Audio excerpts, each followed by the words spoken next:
So, growing tomatoes in the middle of winter here in the UK without a greenhouse sounds just about impossible, but I think it is possible.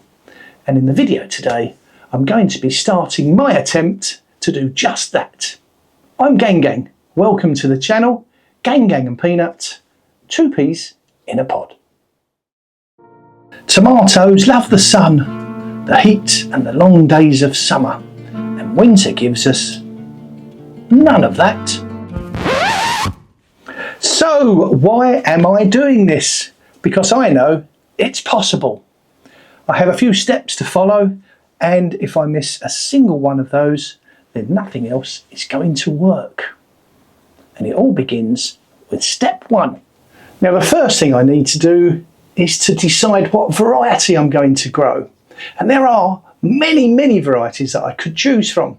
However, the ones that would be growing outside in the summer, I don't think they're going to cut the mustard.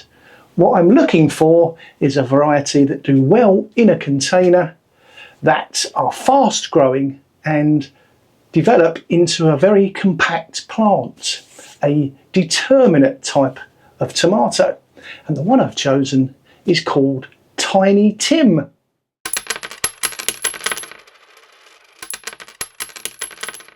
Now I shall plant these seeds onto some finely sifted compost, ensuring that they're in good contact with the surface of the compost.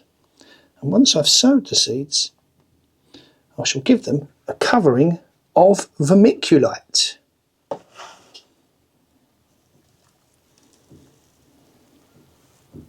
And this will ensure that the moisture in that compost is kept in and helps with the germination, and also I think it acts as a blanket and keeps some of the heat in. Now at this point I have to avoid making a mistake, and the mistake would be popping these freshly sown seeds onto a sunny windowsill. In the summer that's fine, but in the winter the light is just not strong enough, and if I did that I'd end up with some weak and leggy seedlings. And to avoid that, and to have successful germination of some very strong young plants, I'm going to need to use some grow lights. The grow lights I'll be using are LED strip lights. And you can purchase these on the internet quite easily, in prices ranging from £20 into several £100s. However, I find the most important thing with these lights is to set them at the right height. If they're too close, you will burn the leaves, and if they're too far away, the plants will stretch, searching for the light. I find the ideal sweet spot is about 6 to 8 inches above the top leaves. And I'll adjust this as the plants grow. Now, if I'm going to be successful growing these tomatoes throughout the winter, I'm going to need to provide some heat, and I'm going to do that by growing them here in my heated propagator. And I should be able to get a temperature between 18 and 20 degrees, which is going to be perfect for these plants. Now, as well as being perfect for the plants, it's also going to be perfect for the pests. So I need to come up with a way that I'm going to deal with those. Now, the pests are bound to show up.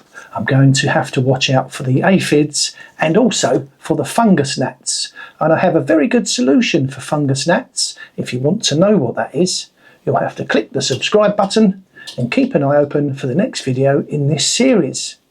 But what I will be doing as well is some companion planting, and I will be also growing some basil in with these tomato plants. That should help repel some of the pests, and also I get a double harvest, so that's a win-win situation for me. Now at this stage, the final thing I need to get right is the watering. If I get it wrong, it's going to spell disaster. I think that where it's very warm in here, the small pots of compost will dry out fairly quickly, and that will lead to the plants wilting and dying. On the other hand, if I overwater, it could lead to fungus and mould developing. I'm going to combat that by running a fan. By running the fan and opening the vents, that should give me good air circulation and prevent any of these fungus and moulds from actually taking hold. So if you're ready to turn winter into tomato season, click on the subscribe button, and that way you won't miss the next step. Or drop me a comment and let me know your favourite recipe for homegrown winter tomatoes. Anyway, I'm Gang Gang. This is Gang Gang and Peanut, 2 peas in a pod, and as ever, until next time, take care. Bye.